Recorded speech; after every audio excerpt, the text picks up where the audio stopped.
लोग कहते हैं सुदामा जी ने छल किया था। तुम लोगों ने भी यही सुना कि सुदामा जी ने छल किया था, गुरु माता ने चना दिए तो चोरी चुप के खा लिए, यही सुना था ना। तो भगवान ने श्राप दे दिया। नहीं, ऐसा नहीं है, पढ़ो पहले। इसलिए तो कहते हैं गुरु बिन होय न ज्ञान। सुदामा जैसा मित्र ना हुआ ना होगा। भगवान ने कोई श्राप नहीं दी सुदामा को, हम खंडित करते हैं। कोई श्राप नहीं दी, एक भी बार श्राप नहीं दी भगवान। दरअसल वो चनों की कहानी ऐसी है, एक बुढ़िया माँ थी, बुढ़िया औरत, वो सिला बीना करती थी। सिला जानते हो? जब खेती कट जाती है तो बालों से कुछ दाने नीचे गिर जाते हैं, उसको बीनने के लिए उसे सिला कहते हैं, सिला बीन। वो बूढ़ी औरत सिला बीन करके चने रखी थी एक पोटली में। एक बार उसके घर में एक चोर आया, चोर पोटली लेकर के चला गया। बुढ़िया को बड़ा बुरा लगा। बुढ़िया ने श्राप दे दिया कि जिस प्रकार तू चोरी करके मेरे चने ले गया, जा, मैं श्राप देती हूं कि जो भी इन चनों को खाएगा वो जिंदगी भर दरिद्री रहेगा। वो चोर चने लेकर के भागा भागा जा रहा था, लेकिन जैसे ही संदीपनी आश्रम उज्जैन के सामने से निकला, उसके पैर में चोट लग गई। वो चोट लग करके मुंह के बल गिर पड़ा, हाथ से पोटली खुल गई, चने बिखर गए। चने बिखरे तो चोर ने बचने के उद्देश्य से चनों को वहीं छोड़ दिया और दौड़ लगा दी। वो आश्रम कोई और नहीं, वही आश्रम है जहां हमारे द्वारकाधीश ठाकुर जी और जहां पर सुदामा जी विद्या अध्ययन किए थे। गुरु माता झाड़ू लगाने के लिए बाहर निकली, चने बिखरे हुए पोटली पाई। गुरु माता ने वो सभी चने बीन करके रख लिए। ध्यान से सुनना मेरे पागलों,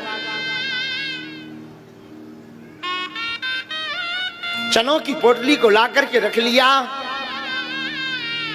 एक दिन कथा वैसे ही है, बरसात हुई, भोजन पकाने के लिए लकड़ियां नहीं थी। तो भगवान कृष्ण और सुदामा को लकड़ी लेने के लिए वन में भेजा। गुरु मां ने सोचा घर पे तो बहुत कुछ खाने, गुरु आश्रम में तो बहुत कुछ खिलाने को नहीं है, इन चनों को दे देते हैं, बच्चे चनों को खा करके रह लेंगे, शाम को फिर आकर के भोजन कर लेंगे। वो श्रापित चने जिन पर बुढ़िया श्राप दे चुकी थी कि जो भी इनको खाएंगे वो जीवन भर दरिद्री रहेंगे, श्रापित चने लेकर के भगवान कृष्ण तो थोड़ा आगे निकल गए, सुदामा जी थोड़ा पीछे थे। गुरु मां ने वो पोटली सुदामा जी को दे दी, बेटा तू भी खा लेना, आधा चने का भाग अपने मित्र कन्हैया को दे देना ताकि पेट के लिए कुछ आहार हो जाए। सुदामा ने गुरु मां को धन्यवाद दिया। हाथ में चनों की पोटली लेकर के सुदामा चले। निकले ही थे कि सुदामा ने चनों की पोटली को देखना चाहा कि आखिर चने कितनी मात्रा में,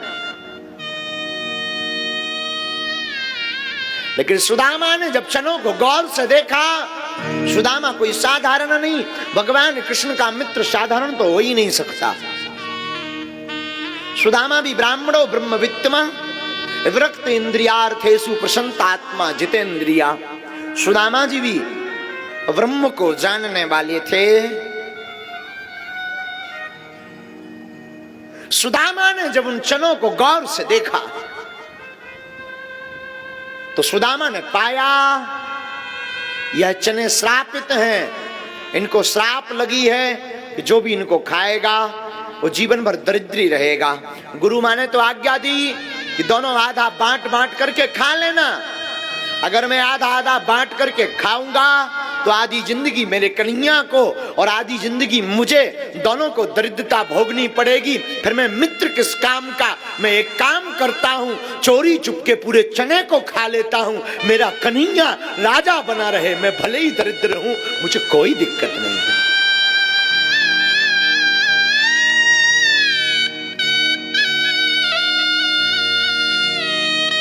मित्रता को निभाने के लिए सुदामा ने वो चने खाए।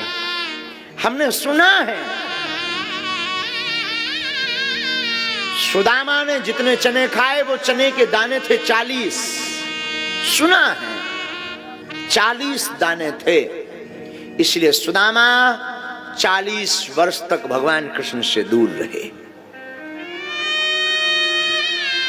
और दरिद्रपन भोगना पड़ा। सुदामा जैसा न मित्र हुआ न हो सकता। मित्रता का मतलब लेन देन का व्यवहार नहीं है। मेरे पागलो, तुम याद रखो, मित्रता का मतलब है सब कुछ अपने मित्र के लिए समर्पित कर देना। मित्रता कोई समझौता नहीं है तो कुछ तुम दो फिर कुछ मैं दूं। मित्रता का मतलब ये नहीं थोड़ा तुम मिलो थोड़ा मैं मिलूं। मित्रता का मतलब है अगाध श्रद्धा। मित्रता का मतलब है समर्पण। मर्यादाएं तोड़ दो मित्रता के लिए। तो मित्रता, वरना क्या खाक मित्रता।